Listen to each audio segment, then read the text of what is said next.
நம்ம இந்த பூமியை என்ன பண்ணி வச்சிருக்கணும்? அலங்காரம். திரும்பவும் சொல்கிற, ஈசாக்கு போயிட்டு 2ஆம் தரம் ரெபேக்கால சந்திக்கத்தான் வந்தார். அதுபோல் ஏசப்பா நமக்காக எல்லா காரியத்தையும் சிலுவையில் செய்து முடித்துட்டு பிதாவினிடத்தில் நமக்காக பரிந்து பேசி கொண்டிருக்கிறார். இனி எப்போ வருவார்னா, இந்த பூமியை நம்ம அலங்கரித்து வைக்கணும். அவர் சபையை என்ன செஞ்சுவாரா? மணவாட்டியாய் அவர் எடுத்துக்கொள்ளுவார். அப்போ நான் என்ன செய்யணும்? இந்த பூமியை எல்லாரும் நல்லா சொல்லுங்க. இந்த பூமியை நான் என்ன செய்யணும்? இந்த பூமியை நான் என்ன செய்யணும்? இந்த பூமியை நான் என்ன செய்யணும்? அலங்கரிக்கணும்.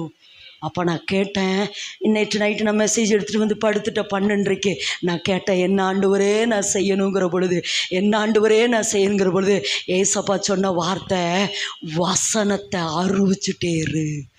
என்ன பண்ணணுமாமா? பூமியை அலங்கரிக்க என்ன பண்ணணும்?